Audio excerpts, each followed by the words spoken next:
Everyone, welcome to another edition of the Zeal stream. Everyone want to say hello?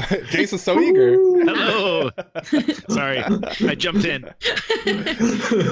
How's it going, everyone? So today's stream is about remote working. Guys excited?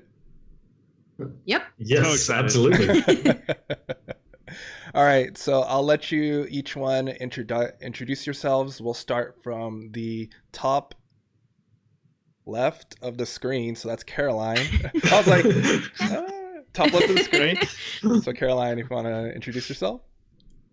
Yeah, hi, I'm Caroline, better known as Lily Hazel. I'm the community manager for the Life Coders team, and I've been working remote for quite a while. Very cool. I am Michael Crump, MB Crump on Twitter and a couple of places like that. And I work in Azure, and primarily I'm focused on Azure end-to-end app developer scenarios and so content as well. All right, Jason. Oh, I wasn't sure what order we were going in. Well, that's why I called you out. Yeah. So I'm Jason Harrison, and I am the director of consulting at Zeal, and we're a 100% remote work team. So I'm here to offer whatever insight I can in that. Awesome, thank you. And Nina. Hey folks, I'm Nina Zakarenko.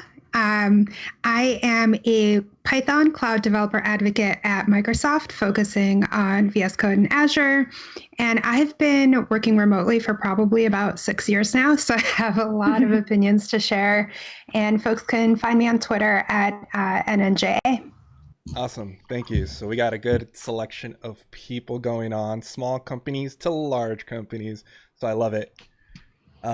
So yeah, again, today's topic is on remote working and the various things that we're going to tease out during our conversation about what challenges,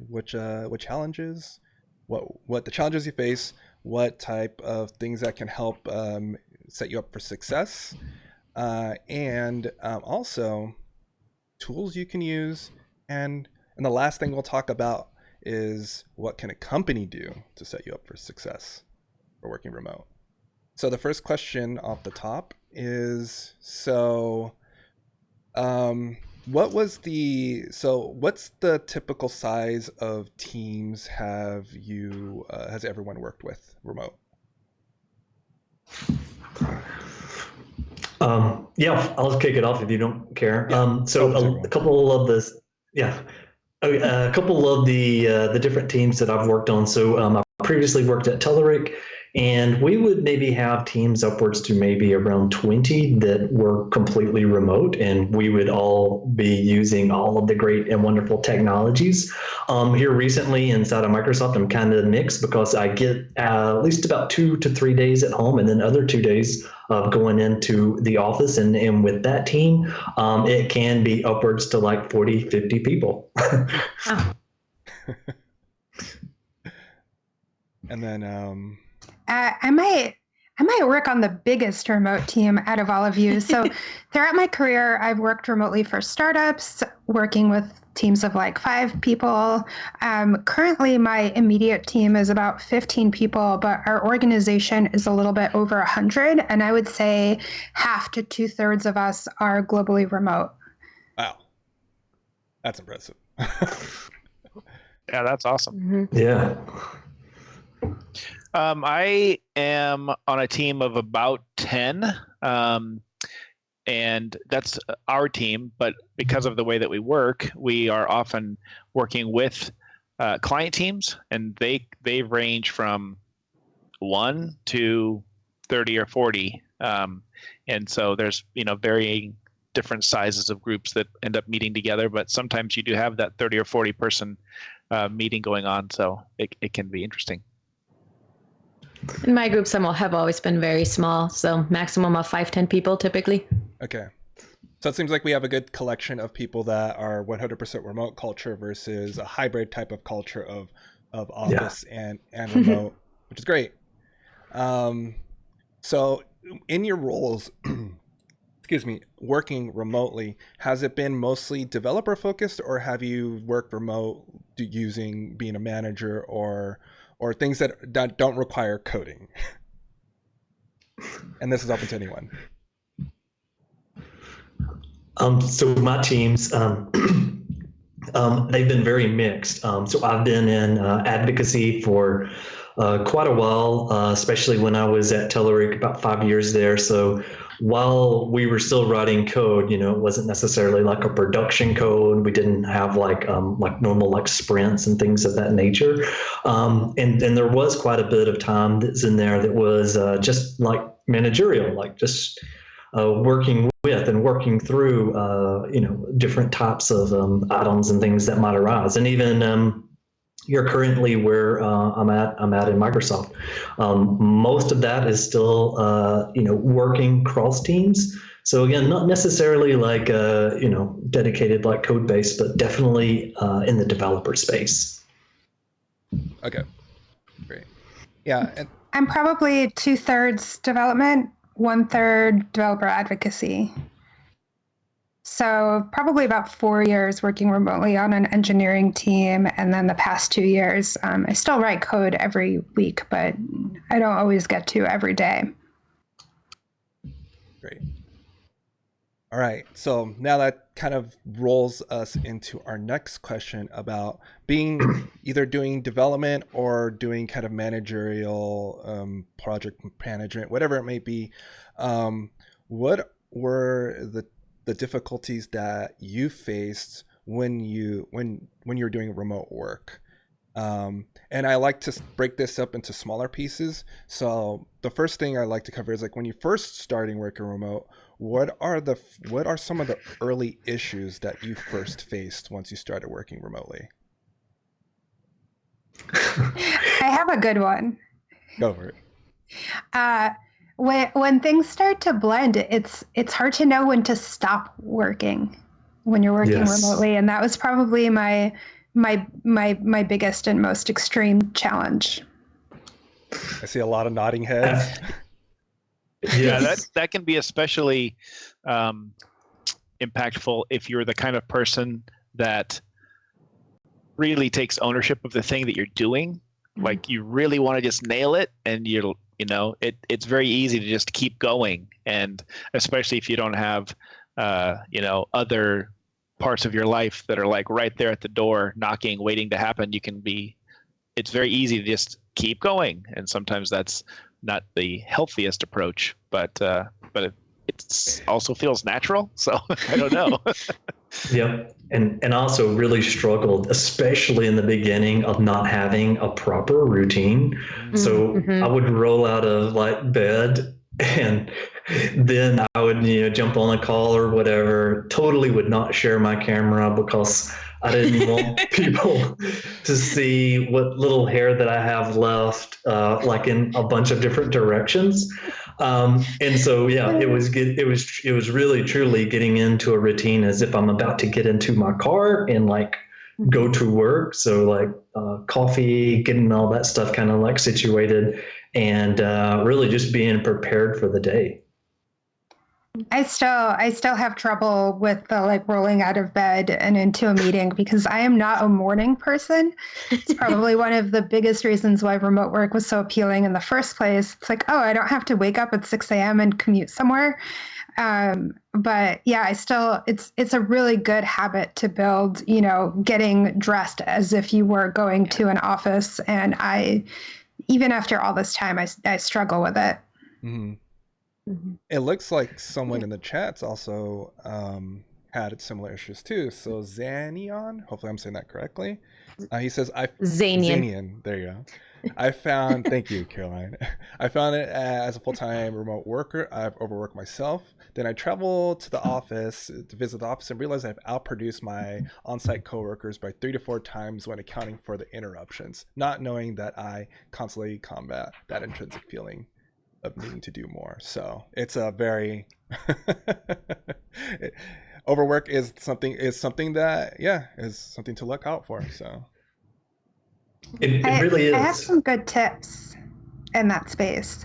The way that I've solved it for myself has ended up being expensive, and I know that not everybody can do this for various reasons. But what works best for me is just having a separate bedroom that is my office, and I have a desk that is my work desk, and nothing but work should happen on it. Lately, I've been crossing that a little bit because it's also where I do my streaming, and it's like, I don't love this. But I have a work desk, and I also have a project desk in my living room for all of the personal stuff, my hobbies, and those two spaces are separate. So even if you don't have a door that you can close, just having different areas that are meant for different things really helps me compartmentalize and say, like, when I'm not in this area, I'm not doing work. I don't work on the couch. I don't, I know that does not work for me like it works for other people. I do that as well. The other thing that I at least have found helpful is when I kind of really want that personal interaction and being around people, which I guess now with the coronavirus, we don't want to do that. But I would go into Starbucks, and I invested in really nice Bose Quiet Comfort type of headsets. Mm-hmm. And I would put that on, and especially my wife actually got a pair for Christmas, and I've been borrowing hers because they're so great at that. And I just put those on. I think Starbucks will allow you to stay in their space as long as you buy coffee or something. And so I always found, some people can't work in Starbucks for other reasons, but I've always found that I've been able to do that when I really wanted to be around people. Mm-hmm. So around them, but not really with them. Exactly. I kind of had the opposite because my gaming space and my workspace are the same space. So sometimes I can't stop distracting myself. So I ended up going to the library, somewhere where I'm really away from anything that could possibly distract me. And that really helped too. Mm. Oh, yeah. And you can check out rooms at a lot of the libraries. You can reserve those rooms. Yeah, so it seems like really a very common early issue is just distractions and trying to mitigate those. Even myself, I have noise canceling headphones, so I have the Surface headphones for that. But so now I want to roll into the next part of about working, the challenges that we face. What are some of the midterm issues that you might face? So let's say you've gotten over you found the strategies to solve distractions. You have a place to work in that's dedicated to your own. What are some of the midterm issues that you might find after getting over that first initial hump? The loneliness, I think, was a big one to how you supplement just that water cooler time you have at work, and really find a way to connect with people that may not be physically, but through online interactions, and how to supplement that and really find a good way to deal with that so you don't get into a negative headspace. I have the opposite problem where I consider myself an extrovert. So I like occasionally going to conferences and events and really socializing, but for the most part, I'm super happy doing my own thing. The only problem there is for a while I was working remotely and living alone, and I realized I had days where I didn't talk to anyone. And while that made me very happy, things started getting a little weird. I started getting a little too weird. My sense of humor kind of shifted, and I was like, all right, I can't. This is not sustainable. Yeah, that's a good one.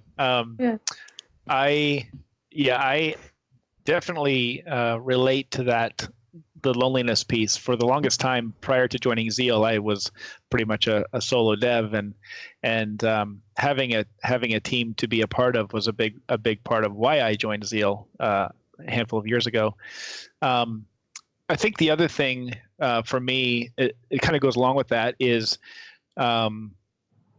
getting comfortable with a cadence of if you are sort of soloing on a thing, but knowing when it makes sense for you to reach out and get help, and not just kind of wheeling away at your problem by yourself, and just kind of, I don't know, getting over that hump of, well, maybe I shouldn't bother them, or, those kinds of things, and recognizing that you're still on a team and you still, you have that opportunity to engage like that. Yeah.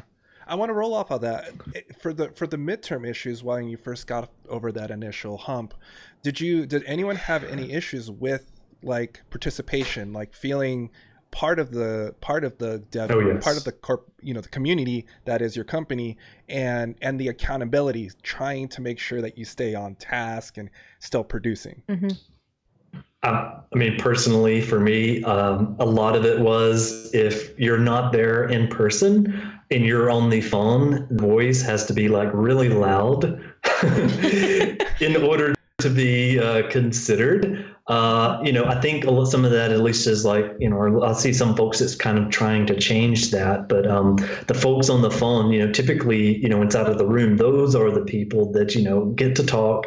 And if you don't, either put it in the chat or a conversation or whatever, sometimes, you may not be heard as well. So that's top of mind for me. As Michael's, sorry. Oh, I was going to say, there are a few folks that I work with that I would consider remote allies, and they will always kind of ask like, hey, does anyone on the phone have a question? Hey, let's pause for a minute. Is the audio okay? And like having those people that are cheerleaders for the people who aren't in the room is so important. And unfortunately, I think not everyone recognizes the value in that. Yeah, that's very good. I personally dislike phone calls for that very reason, because it's too easy for people to get lost in the wash.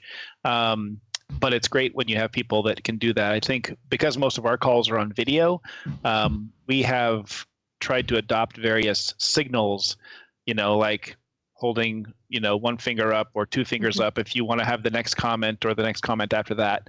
And so people can acknowledge, okay, someone's ready to say something, and the person that's just keeps talking, sort of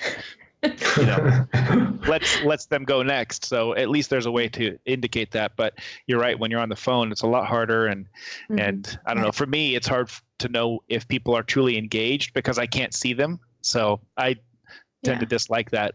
Whenever I can do video, I try to.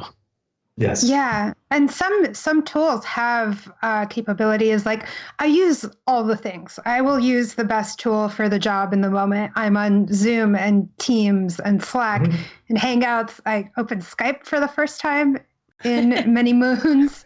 I'm on Discord. Like I'm on all the things. And some tools are just better for particular tasks than others. Like Zoom has a raise hand feature where you can click on this button and it'll show a little icon next to your picture saying like, hey, this person is waiting to talk. And for folks who are kind of introverts and who are averse to interrupting that, and where they don't have that ally in the room, like that is so fantastic. Yeah. And another thing, whiteboards is something that we use quite a bit, is kind of just brainstorming type of like sessions.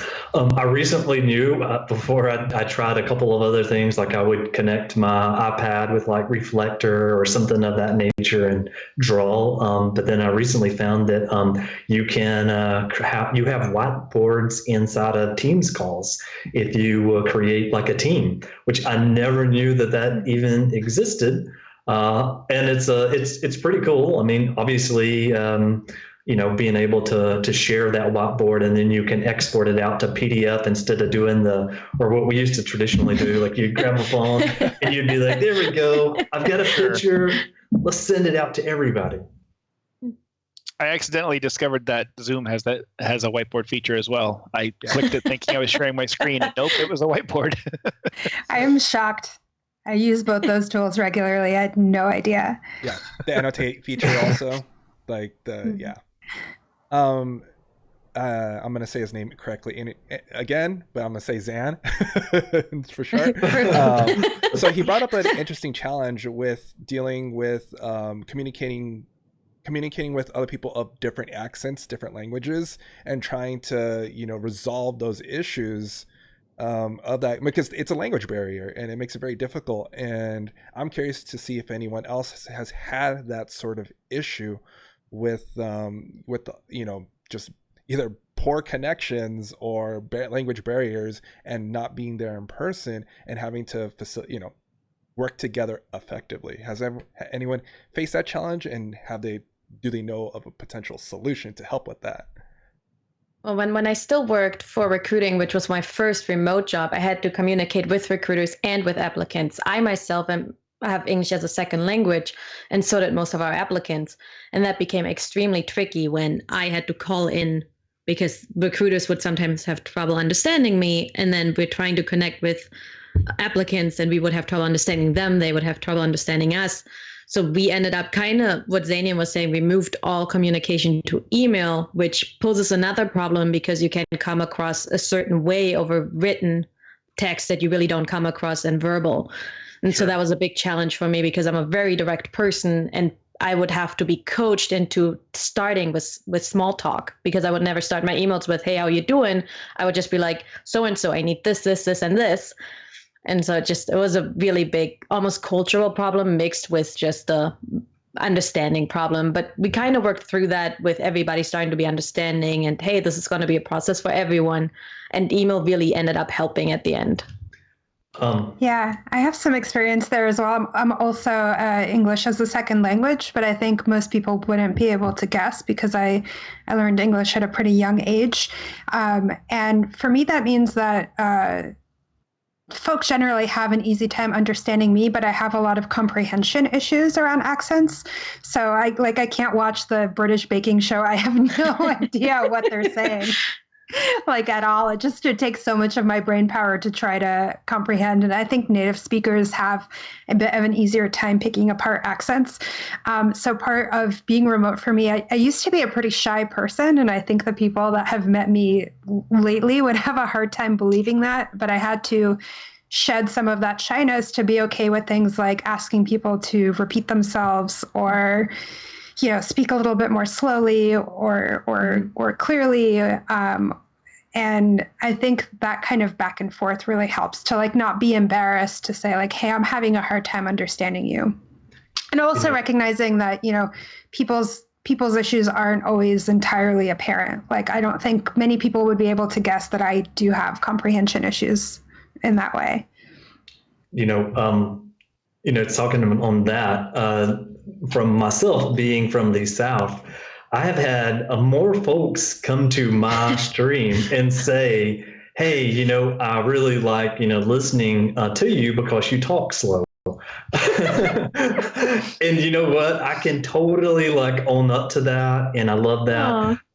But the other thing is that just by natural, I typically do speak slow, but also being able to use features and functionality of closed captions, some of the work that you've been doing. I think that is a very powerful thing. And even so I use a lot of PowerPoint, internally, and, there's features that's out there that, inside of PowerPoint where you can switch to different types of languages and things of that nature as you broadcast that will do it in real time. So, technology is really helping at least, the folks that I work with.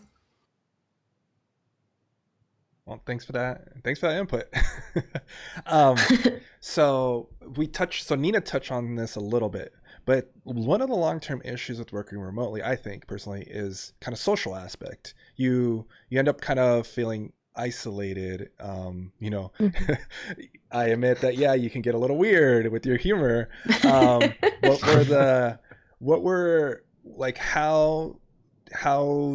if you face those type of issues, what did you do to, to continue to be either socialized with your coworkers or outside of work, because you're just at home all the time? Yeah, it was a tough one because at the time I was living alone, working remotely, and my hobby was snowboarding. And so in my free time, I just wanted to go snowboarding and maybe chat with people in the lift, but that's also a very solitary activity. So I realized I kind of had to it was boxed by winter anyway. At some point it does stop snowing and I have to not snowboard anymore. But I tried to be better about being proactive with my friends and scheduling time out.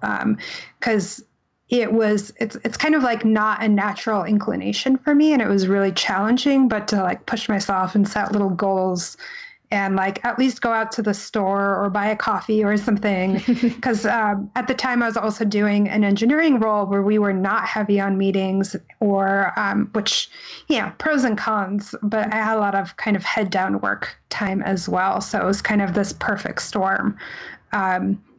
But if folks find themselves in the same situation, I would just advise that they keep an eye on it. Like, it took me a while to notice that something was amiss, because for me, like, and my personality, I was thrilled, right? I was doing my hobbies. I didn't have any meetings. I got to spend all day writing code. But like, again, there was something fundamental missing there. And one of the things that that we did, it was the same sort of thing where, like, if you've got like friends, especially that's local, having like coffee and conversation or whatever. But even if you, so when I was working at Telerik, most of my team was in Boston and in Bulgaria.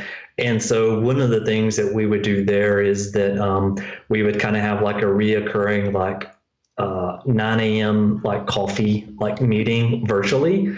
And so, you would show up. It wasn't as if you needed to talk or say anything, because most of us are just trying to get caffeined up for the day. But at least was an additional opportunity to kind of have have a little bit of a connection in the morning, like you would if you were in the office. I ended up socializing outside of any coworkers, anything. I wanted to get better at speaking professionally, so I found a Toastmasters club and joined that. And so that was instant socialization, and it was in my community. I live in a small town, and people were baffled that I'd lived here for 5 years. They're like, "What? We've never seen you. What's going on?" And that was kind of the point when I realized I need to get out more. So with Toastmasters, it's really helped. It's a weekly meeting. It breaks up my week really nicely. I have social interactions, and that's really helped. Yeah, I think that was the bit that I was going to add, that sort of non-work opportunity to socialize. I was thinking about times when I've been part of a lunchtime group, like a men's group that might meet once a week, or some sort of hobby-based group that might have a regular meeting that you could go to at lunch or right after work or something like that. It doesn't have to be work related, especially if your form of work is mostly independent. It can be hard to find a group.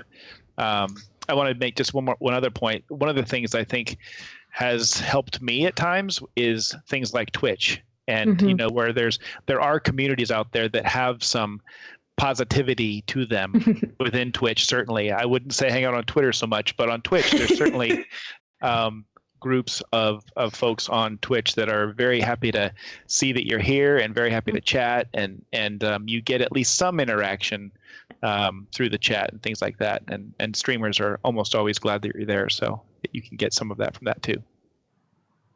I just wanted to quickly add, one of my old teams had the best thing going. We would, it was just kind of the standing meeting at 1 p.m., I think Pacific every day. So it kind of worked out for everyone's time zones because we were spread across the US.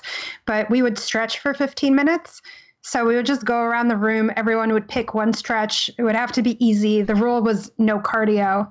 And we would all do that stretch and then get on with our days. And it was awesome. And somehow I forgot about it. So I think I'm going to ask my current team if we should implement a daily stretch, because it got you out of your chair too. One other thing to add is that I don't know if folks are into like board games or like Magic or whatever. Oh, yeah.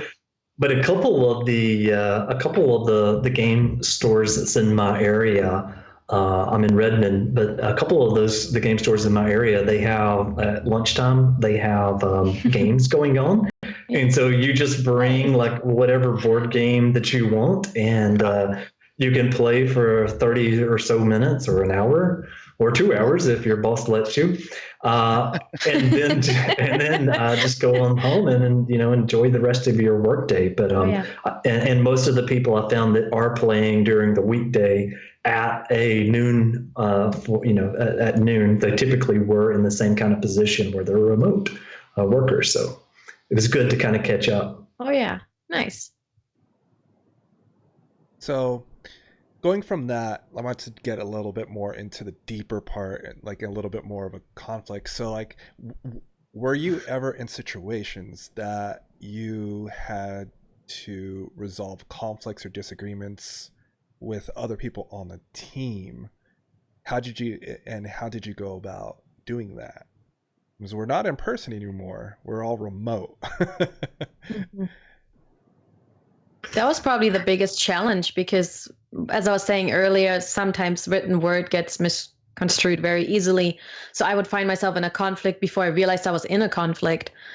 And so it just, the first few really took a while to figure out somebody was upset or somebody wasn't feeling heard or was feeling ignored. And so what we really ended up doing is just trying to be as polite as possible. But I also started asking questions of repeating what they expected from me back to them. Hey, am I hearing this right? Is this what you expect of me? To make sure that I have extremely clear expectations so there wouldn't be any surprises or any disappointment. I've gotten bit by this quite a bit because I'm Eastern European and I grew up in New York, so I am very direct. Like I just say what I mean, and it's taken me moving out of New York, and especially I just keep moving further west. Like in California, that's like a bad thing, and I'm still trying to kind of digest, how to survive because I think people think I'm like mean or rude or whatever, and I'm just like saying exactly what I mean, just cutting to the point. And like really I'm generally pretty friendly, but I think it's gotten me in trouble quite a bit because people misinterpret what I'm saying. And I don't like beating around the bush. Like we all have things to do, Yeah. But I'm learning. I had a coworker like that in a previous company. It wasn't remote, it was in person, and he was very direct. And at first I dreaded having to work with him. But then after getting to know him and talking with him and talking about stuff, he's just passionate and he's knowledgeable and he just wants to, let you know what he thinks. But if you tell him what you think, he's okay with that too. It ends up being a conversation. He's not, trying to being overbearing. He's just saying what he's thinking. And so it's one of those things exactly. You just learn. You have to learn. I come from San Diego, so we're very laid back. Yeah. I'm learning. It's taken me a long time to learn. I don't think I will ever unlearn, but I also don't think I would survive in the South. I have firsthand experience with that area. So the one thing I was going to say is that and so yes, to answer your question, that has come up a couple of times in my work history. I always found that since we were remote, the best thing to absolutely do was to like turn on the cameras. That way they have that sense of like body language, or if like that expression like it's like, oh, you can actually see it. And I don't know, just, kind of work through it, at least being able to see each other versus, again, like Lily was talking about with like emails and things of that nature where you really don't know what the tone's like. Yeah. I think this is super important, and I feel like everyone else in the world disagrees with me, but when you're on a call and your video is on, you're sitting at your computer and it's really tempting to just like check your email or look at Reddit or whatever. And like, I find that really rude because you think you're doing this great job of multitasking, but you're not, right? So all of a sudden you're kind of half paying attention. And I know that we all kind of have limited time, but I wish that folks would limit multitasking. Yeah, for sure. I think we're all pretty guilty of that. And I think that falls into, the kind of the midterm issues of accountability, that those are the things that have to be trained, right? And that rolls into the next topic, which is strategies to stay productive.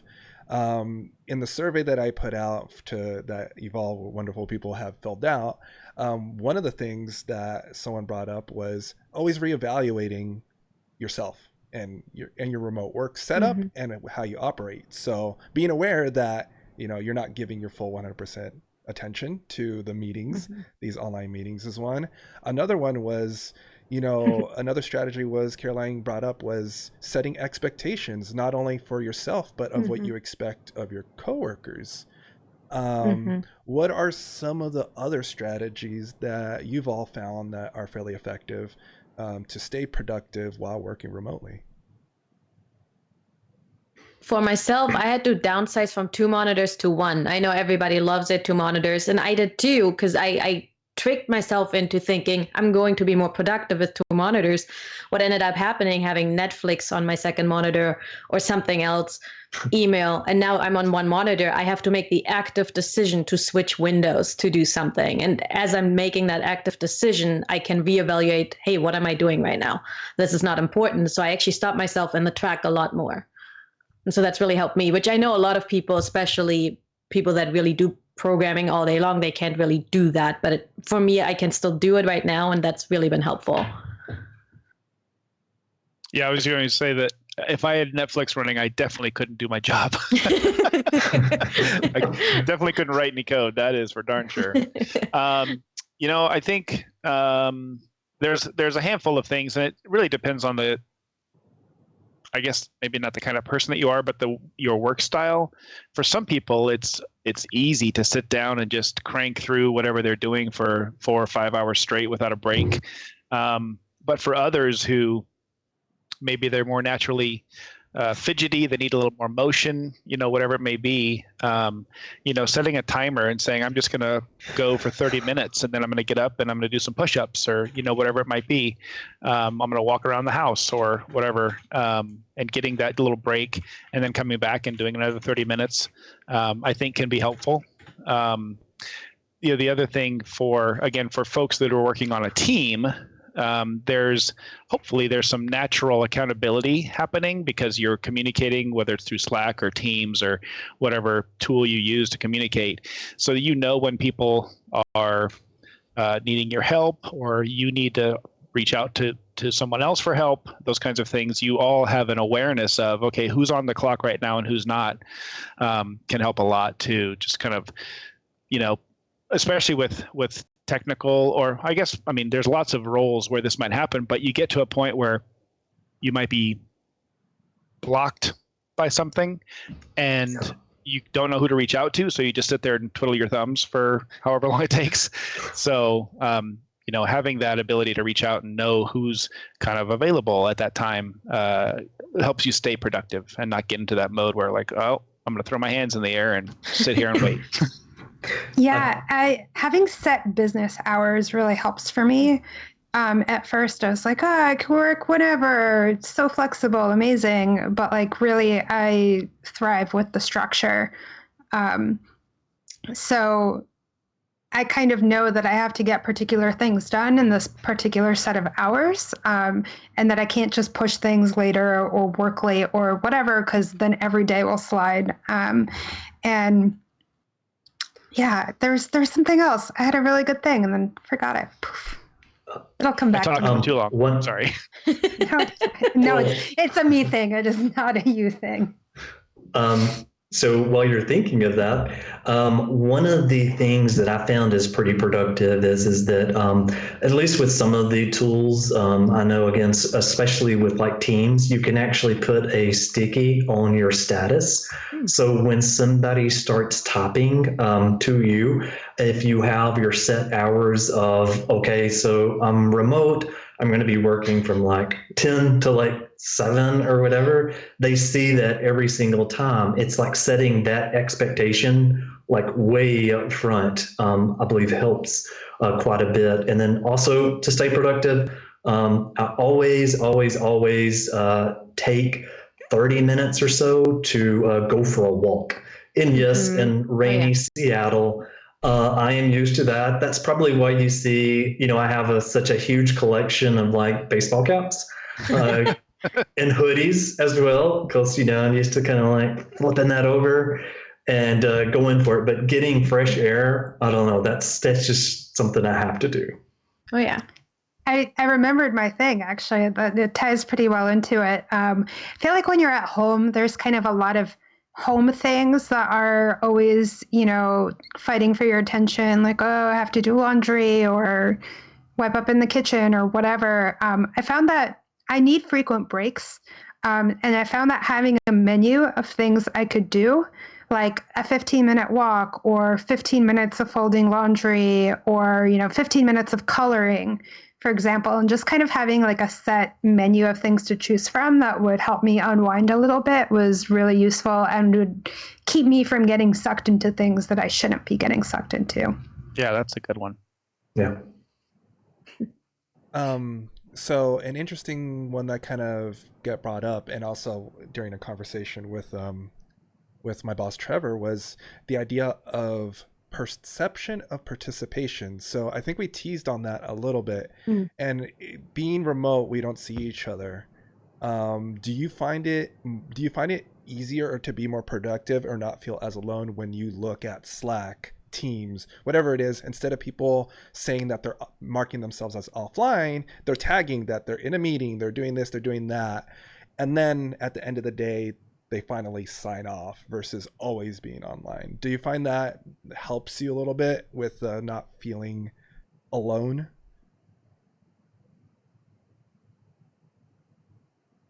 I think for me, I don't notice that stuff as much. I suppose maybe if I was about to, like Michael mentioned a minute ago, if I was about to, send a message to somebody and I saw that their status was a particular thing, I might. But I think normally I probably just am not looking at that stuff enough for it to make a difference to me. Yeah, for me, if I see like somebody if they have set a status, or if maybe they're out of office, kind of like flag is there. Again, with like Teams and stuff, I totally don't expect them to respond during that time. Versus if they were, if you see kind of like the green light, which we all know, the little green light for available doesn't really mean that you're really available. It just means that your calendar doesn't show that you're doing something. And so I don't know. That's kind of my thoughts there. Yeah, I think I have Slack open on so many things that 24 hours a day, it looks like I'm online. So Gotcha. when I'm not. And I also think inside of, I guess, the remote working culture, at least this is how I felt, was that if you weren't showing like you're online, then people were thinking, oh, okay, well, he's over there watching Netflix, or he's over there playing like a game, or he's doing something else that's not work. And I don't know, I've always kind of had that in my mind. It's like, oh, if you're not online, that means you're not working. But I don't know. I guess I'm starting to feel as if some of that perception may be changing some in the org. I think it's changing for folks that are more used to remote work. I think it's still a real issue for folks who are resistant to it. And I think a lot of it comes down to trust. Can you trust the people you're working with are doing the things that they say that they're doing? Yes. And hopefully you're hiring people that have integrity and are producing. You have some sort of an output that you can see. Okay, yeah, they're doing the thing. And yeah, I think you're right, Michael, that people are definitely adjusting toward that, but there's still a lot of stalwarts that are like, if I can't watch them, how do I know?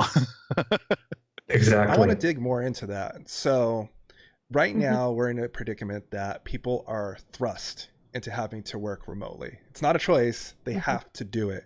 So what type of things do you think could be implemented so that, for those people that are not used to it, that it could be a little bit more fluid, like maybe showing that you are online and you're active, so those people that are a little bit more resistant to it feel that other people are actually doing work. What other type of things do you feel like are good ways to help them? Over communicate. That was a super hard one for me to pick up. I feel companies can do a better job of preparing their workers too. Even though it's a new situation, offer all the support you can possibly give to your employee. Just because you don't see them doesn't mean they don't still need your help. They still need your guidance. So, being understanding of there will be some technical issues, especially for the people doing this for the first time. They're already stressed out because they're trying to figure out how to make this work. They don't need to be stressed out that they're offline for half a day because either they forgot to set themselves online or they're running into other technical trouble. So having a company that understands that and is working with their employees, I think would be really helpful.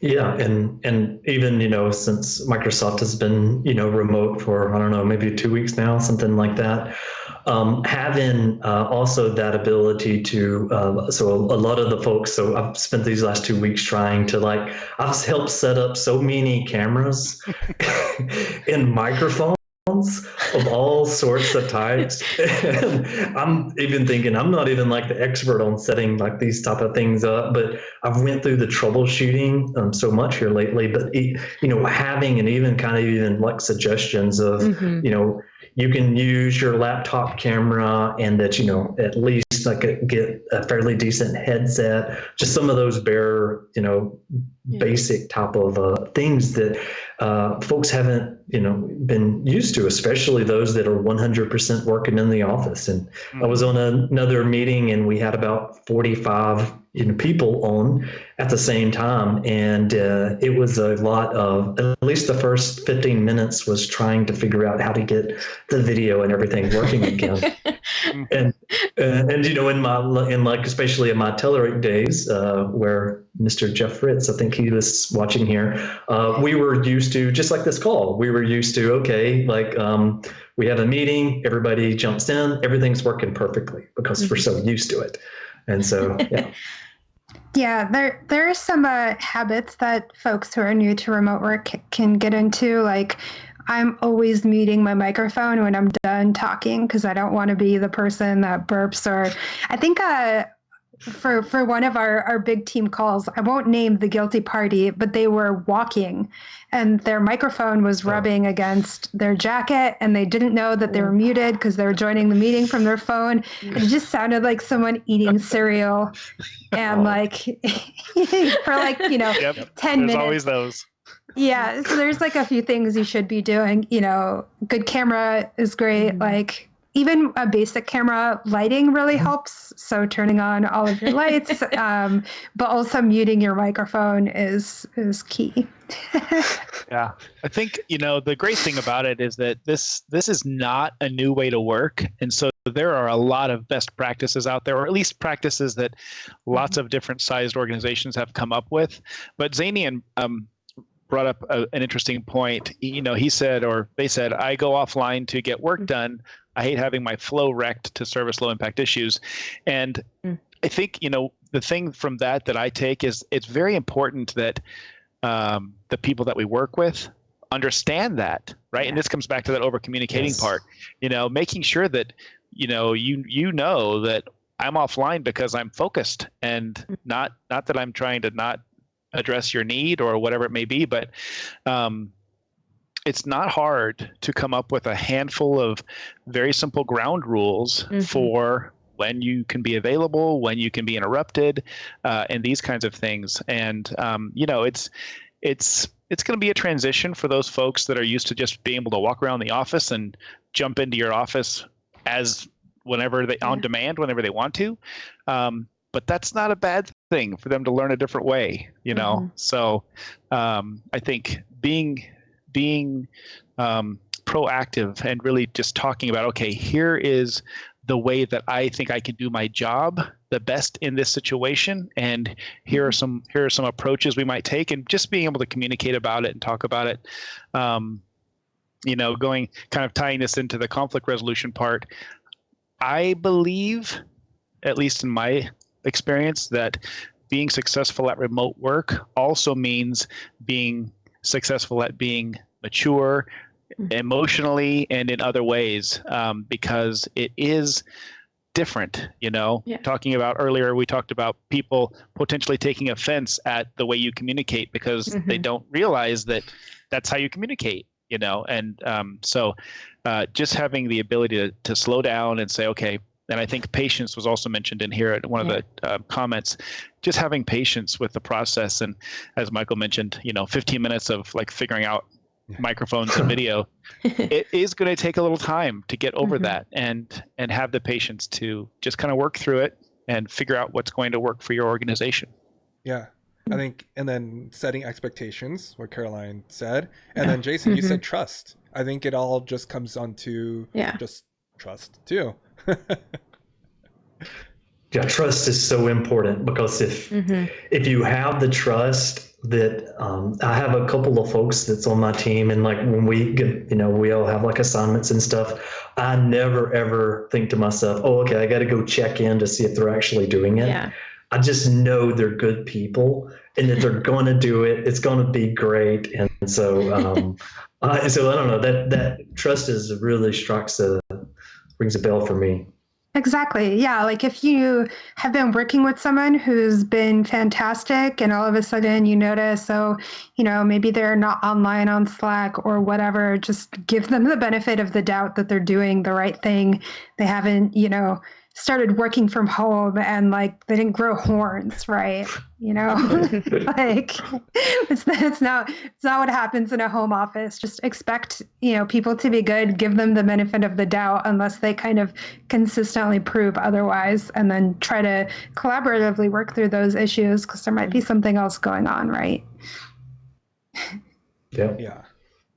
So we've been talking about things from the perspective of us as employees working and trying to work remote and working with other people's working remotely. So I want to talk about, it's not on the burden of just the employees to be productive and work remotely effectively, but it also falls on the employer. So what can or should the company do to set up their employees for success for working remotely? Buy them a nice chair. It really is hardware. So at least when I was at Telerik and stuff, and I keep going back to that because that's the job that I worked for 5 years completely remote.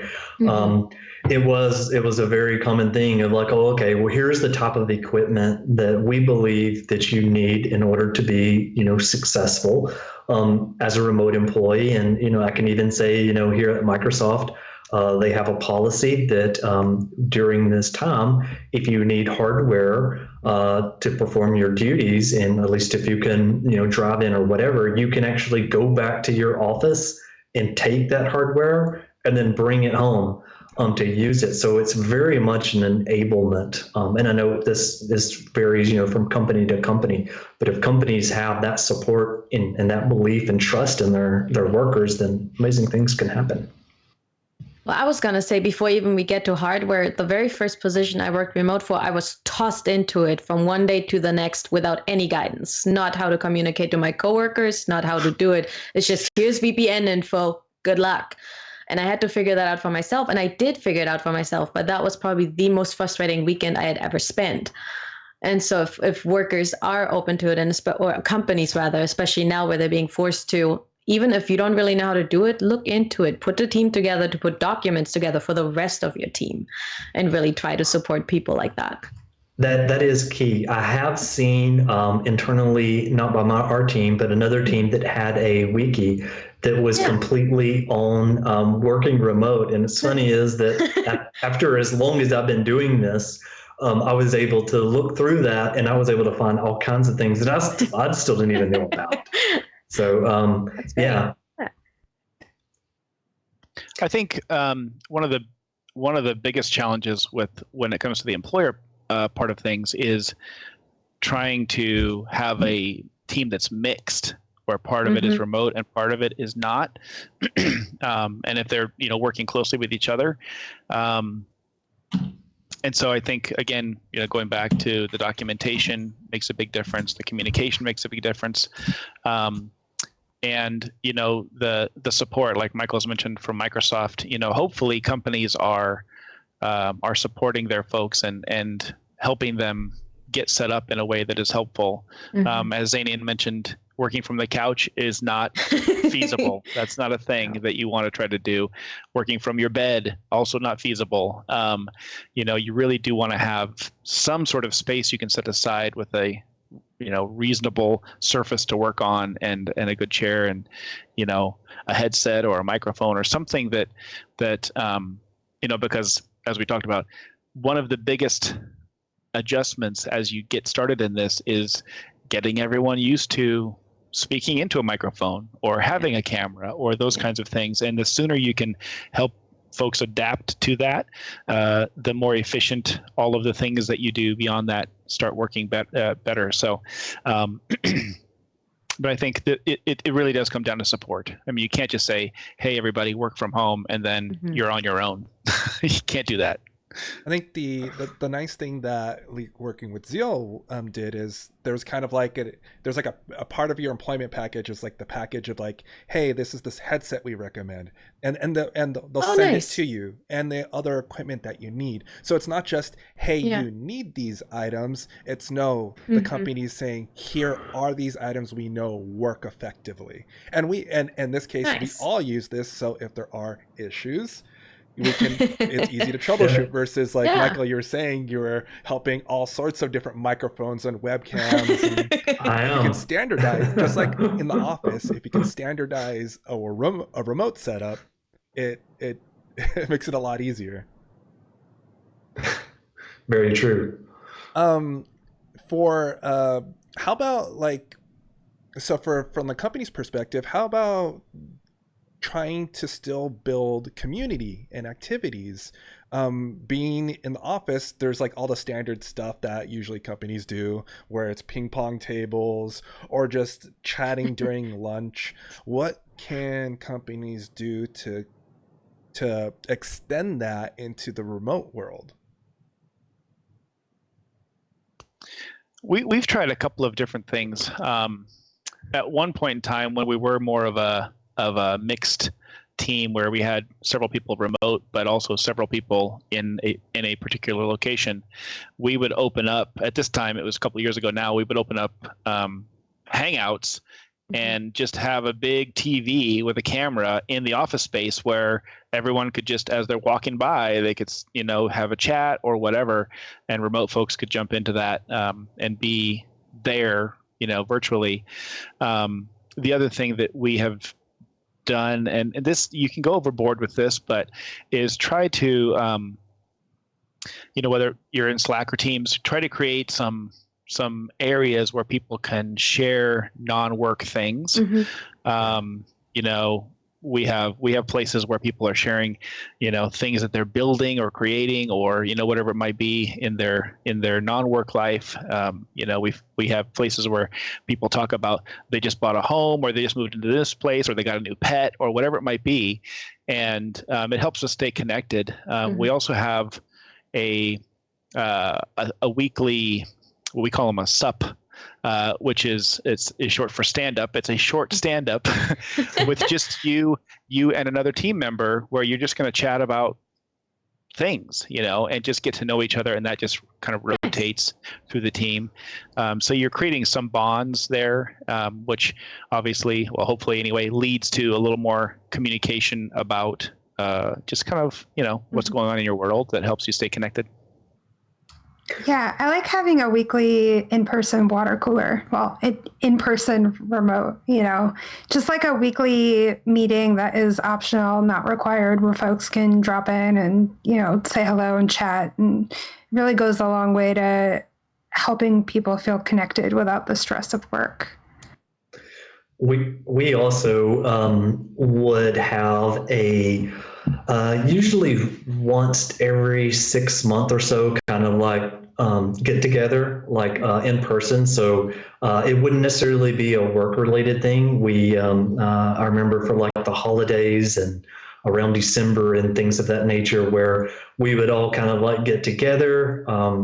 They'd fly us all out to one location. We may have like a nice dinner or so, and then, fly out like the next day. Found that was always very, very, very helpful. That kind of, yeah, but I was gonna say that rolls into Zanian's question about, do you guys fly into the office? And I know at Zeal, I'm excited. On May, we're having a summit where we're all get to be together finally. So I'll get to meet people in person. So I'm excited for that. So yes. I feel like that's really awesome.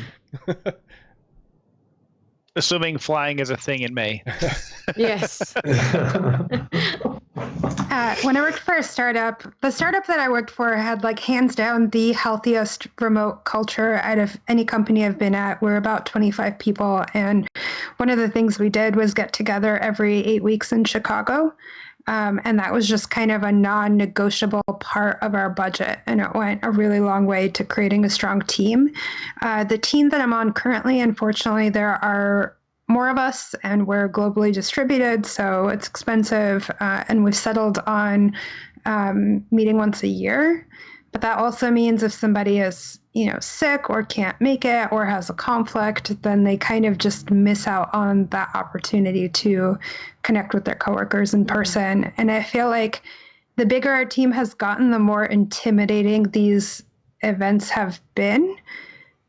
Because we are a team of developer advocates. A lot of folks do a lot of public-facing work. And so I know for myself and others, sometimes it is hard to approach people when they might, come off as bigger than life, or you follow their work or whatever. And so having in-person meetings and being like, oh yeah, they're just people and they're friendly, is really important. All right. Excuse me. One thing that I thought was kind of interesting that I overheard from a company is that for them to build community remote, they were going to hold a night where they were going to play a game called Jackbox Party Pack, which is something that's very popular on Twitch if you're familiar. And I was like, oh wow, that's actually a really good idea for just remote teams just to play that, because it's designed to be played remote. Yep. I'm going to be doing that with some friends actually for the first time, because we some of us are based in San Francisco, some of us are here in California, and we're like, okay, we can't hang out like we normally would. So how do we fill that gap? And then so one thing that I found that made working remotely a lot smoother versus when I first started off is here at Zeal, we practice a lot of pair programming. So it's almost exclusively pairing. So we're always working with someone else remotely. So it feels like a little bit more sense of community. I'm wondering if you feel that if companies promoted pairing on working together, not just programming, but you're working on sheets, working on recruiting, working on financials, stuff like that. Do you feel like if a company promoted more collaborative pairing on stuff, would that help with the transition to doing remote work? I was going to bring up pairing earlier, but because we're primarily developers, I was thinking, well, not everybody's a developer, but you're absolutely correct that you could pair on other activities, right? You could certainly collaborate. I would advocate for that. Like, I think working with someone else on a thing, and especially now that there's so many tools available for that sort of collaboration, that you could both be in either a drawing or a document or you name it, you can both be in there together. That sort of thing, I think is a huge benefit. I do pair from sometimes. Primarily, we just will get on a call similar to like this one. We'll both turn on like our cameras, and while we may not be exactly talking to one another, we're both working on the same sort of thing. And if we do have a question, it's just like as if, you were in the office and they were sitting behind you. We were able to say, hey, what about this? And so most folks that do that with me, they get used to me talking to myself. What was he saying? Is he talking to me, or what is this? But I found that very helpful. I participate in a group that does something similar. We call it Adult Study Hall. Nice. Adult Study Hall. Love it. I like that.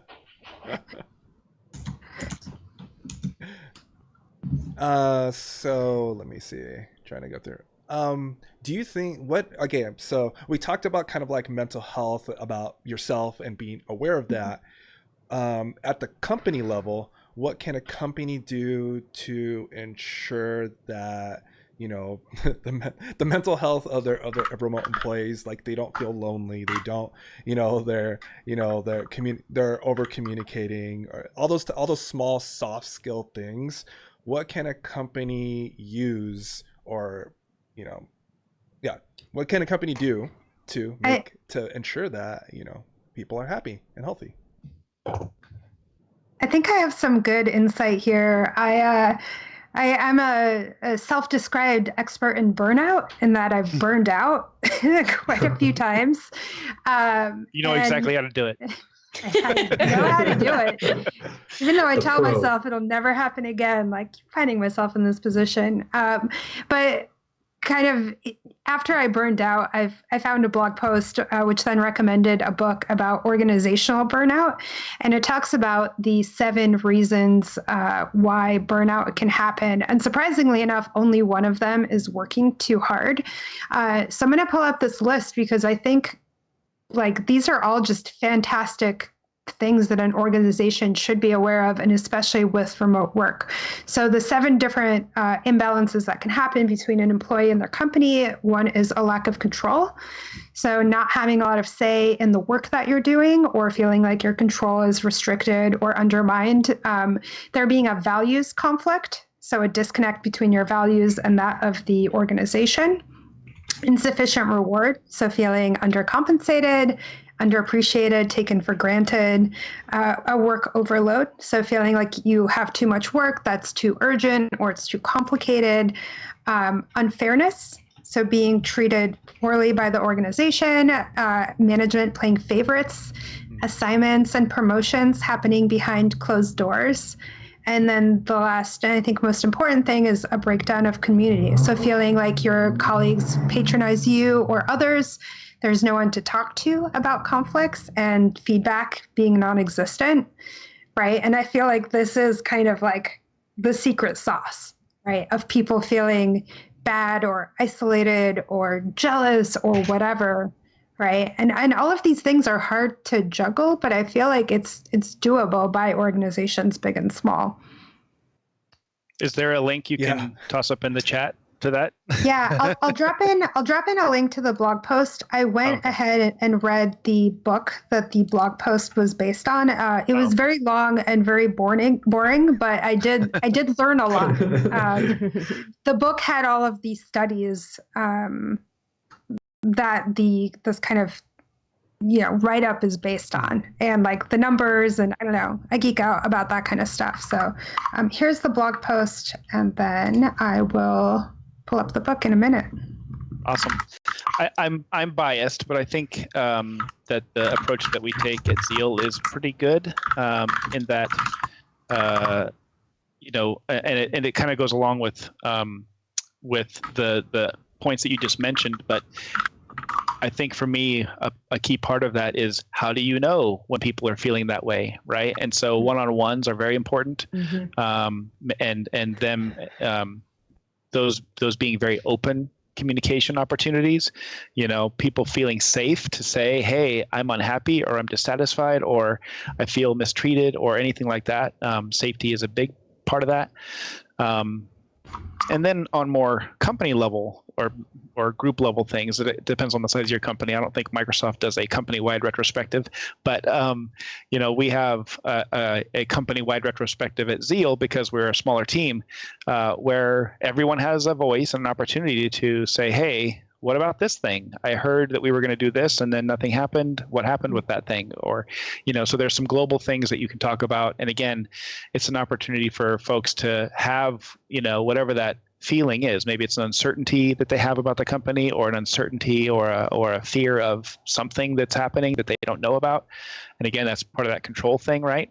But that they have a channel for expressing that and being able to get some sort of a resolution.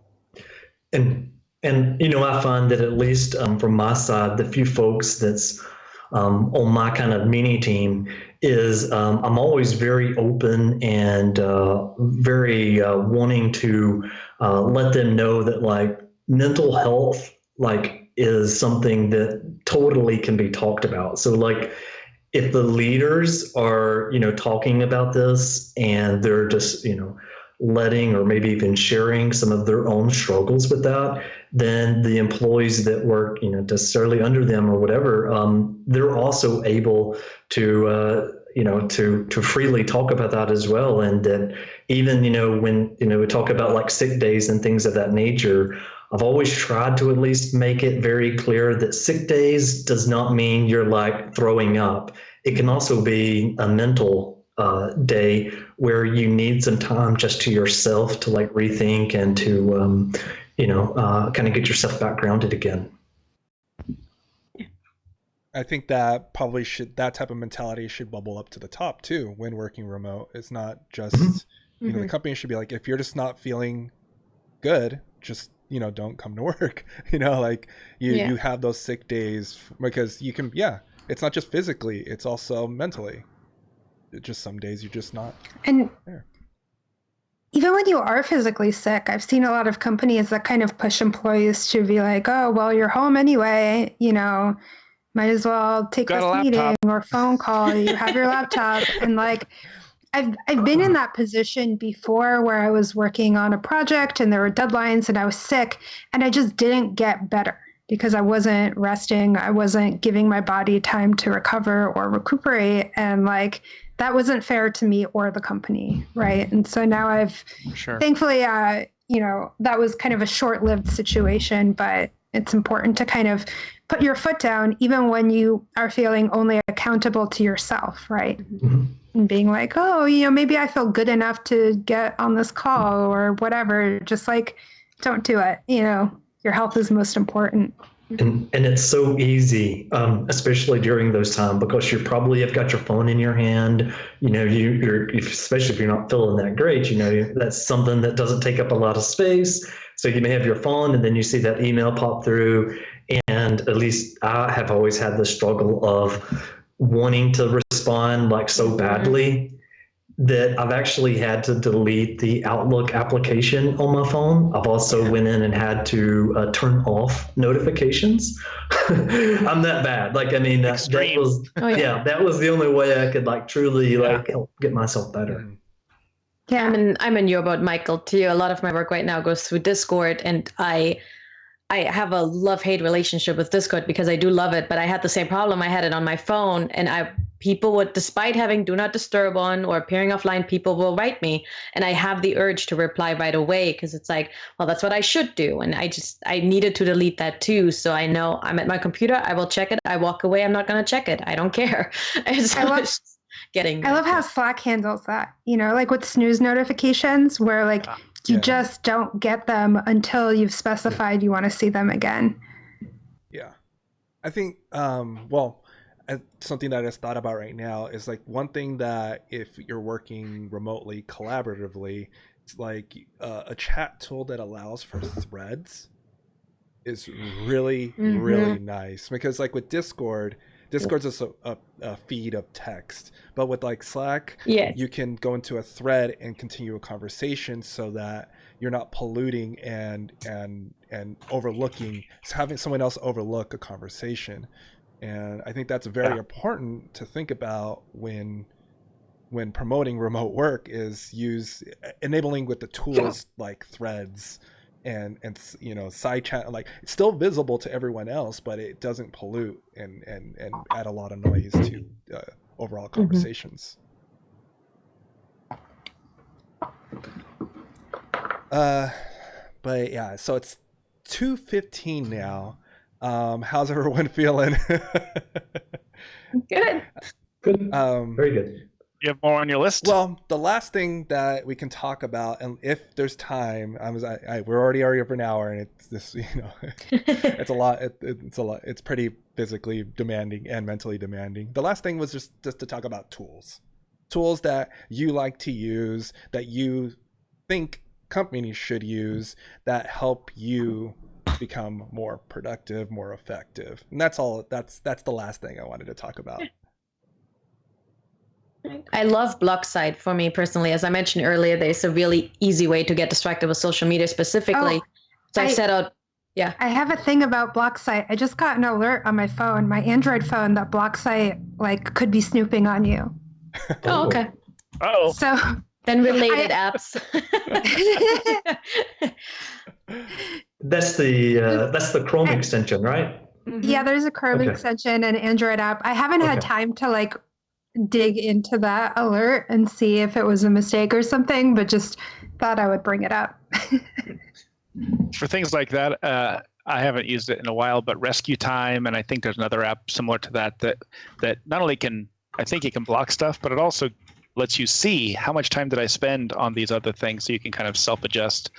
I don't think, as far as tools go, I have anything super revolutionary to mention because there's so many of them that many of us already know. But at Zeal, we use Zoom for our primary meeting tool. We use Tuple for pairing.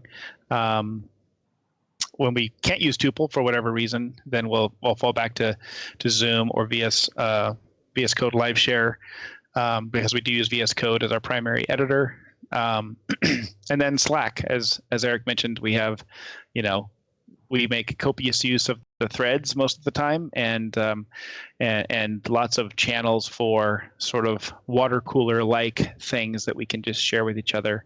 I think that's mostly what we use. Am I missing something, Eric? I think that's good. I wanted to add on to that just from experience with organizing the Live Coders Conf that's kind of going on is using of threads, but another like really good tool is like online docs, whether it's Google Docs, like online Word, like something, a document people can fill out and collaborate on and put information, RFCs for feedback, whatever it is, using extending that to an online doc people can collaborate with is a very important tool to have, to take what's going on in Slack and bringing that and documenting it on somewhere else that we're a living document instead.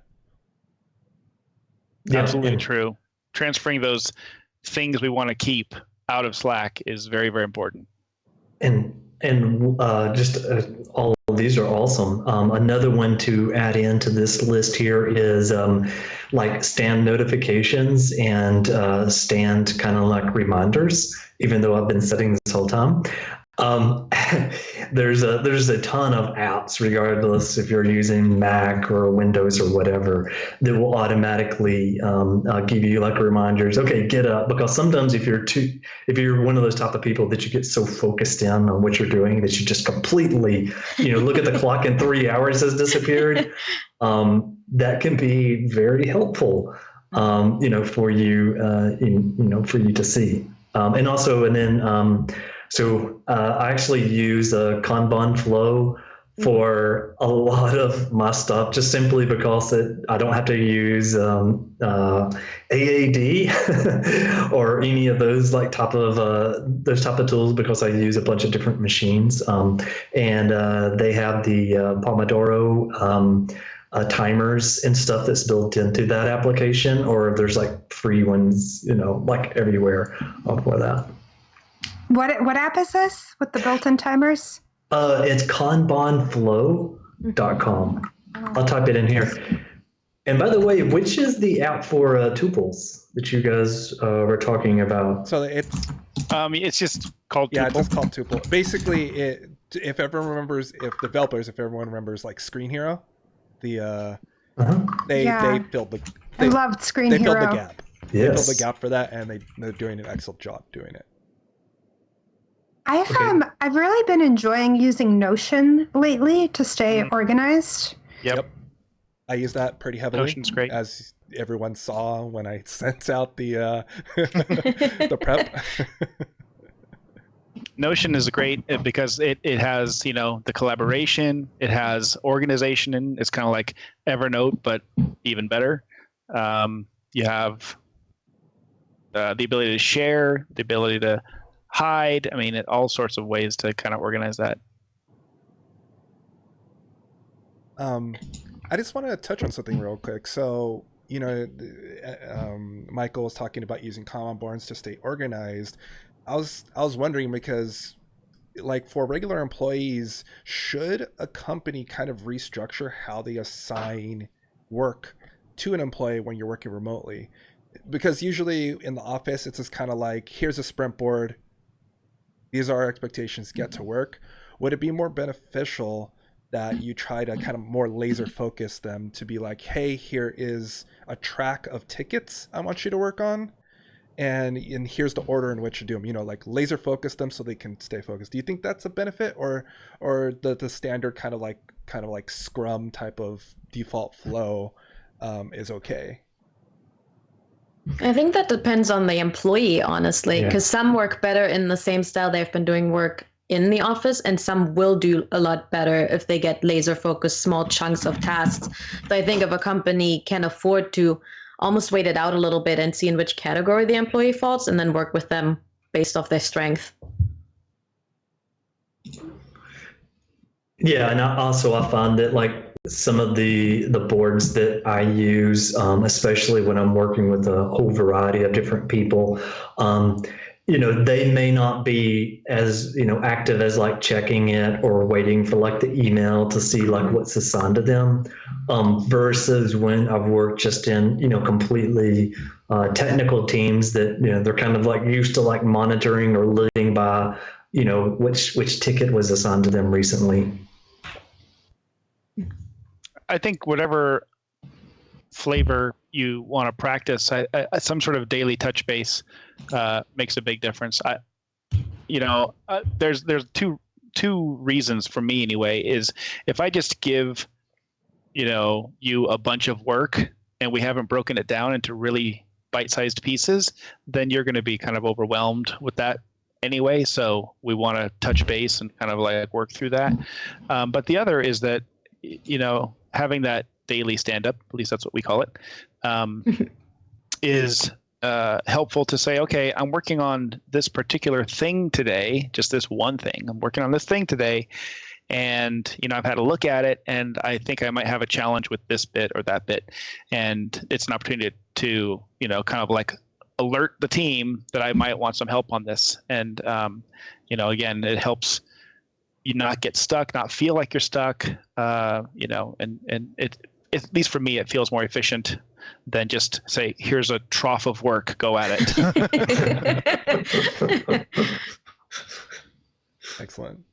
Unless there are any other tools you might want to recommend, or let's just close it. If not, let's just close out the stream. And if anyone just in general has any other things they want to give tips to just in general that are new to remote work, or things you want to elaborate on that we talked about and you thought of something new, here's the opportunity to do it. If anyone has anything. I have a quick tip. Go for it. If you're on a Mac or Linux-like machine and you want to block websites, you can just modify your Etsy host file and redirect the offending domain to 127.0.0.1. And, you can still go back in and edit it if you want to, but I find that sometimes having like a little bit of a hurdle, is just enough for me to be like, hey, did I know this link goes to Pinterest. If I open this tab, I'm going to be gone for 20 minutes. Like, do I really want to do that? And if I do, I'll go and modify the host file and like put things back to the way they should be. And if not, I will just, call it that. So it's kind of a quick and easy way to do website blocking without any additional software. It's a serious speed bump too. Like you have to really want to go there to go and make that edit. I would say patience is one of mine, especially for brand new folks to remote work. It takes a good chunk of time, or at least it did for me, to kind of get used to it.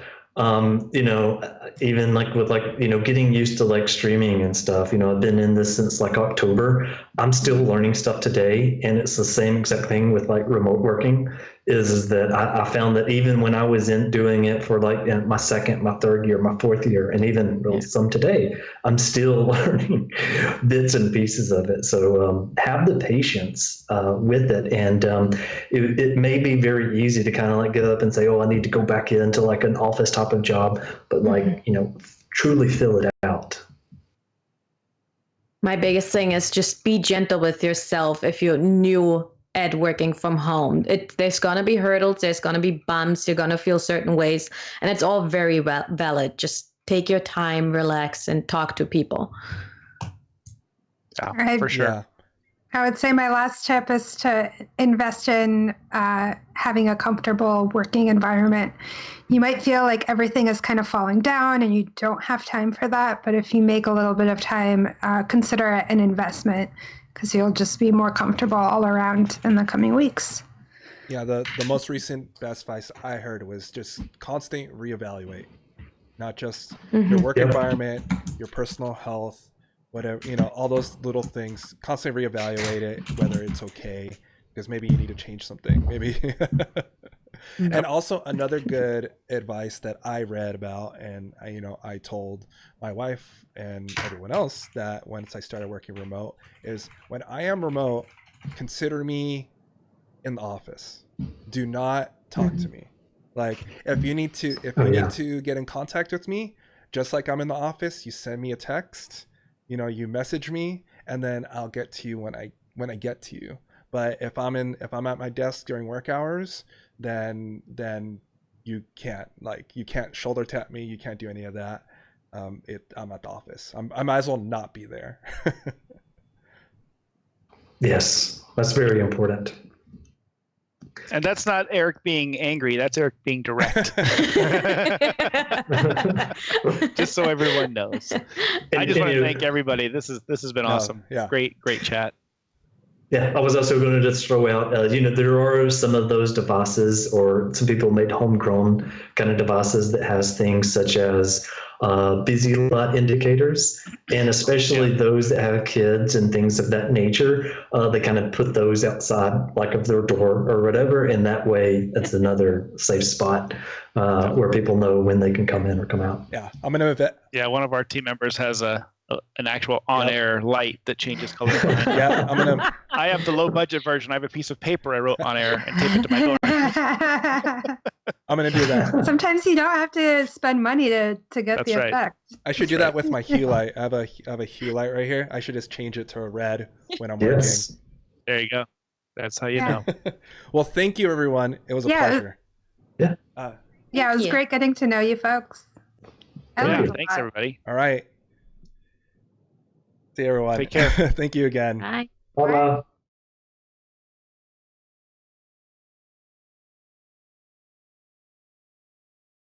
Okay, everyone.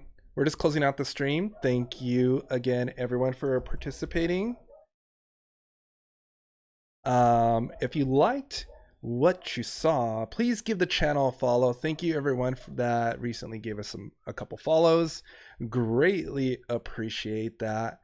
So FB, J Cloud of Thrones, C Sharp, Roger, Rodcore.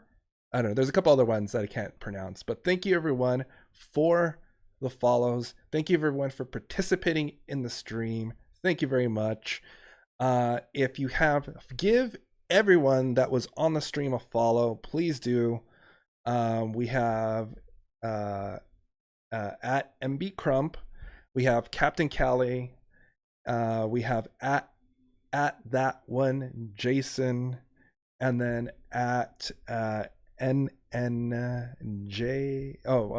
Her Twitch is NNJAIO. So give them a follow. Follow them on Twitter. Follow on Twitch, wherever it is, whatever you want to get that source.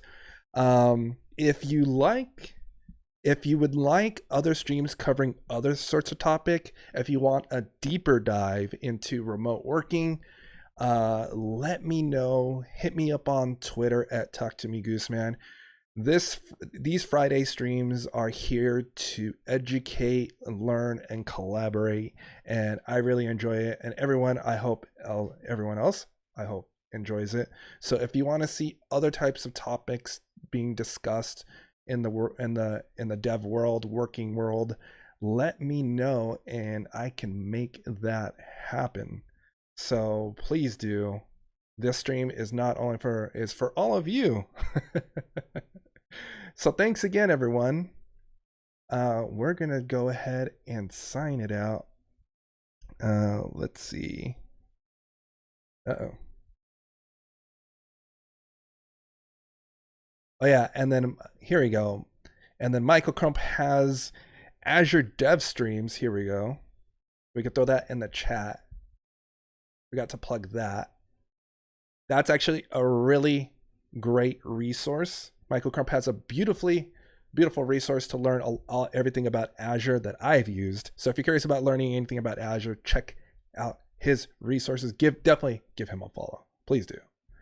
All right, everyone. let's I always like to pay it forward. So let's figure out who we can raid. We'll raid a developer streamer since we're a developer oriented stream.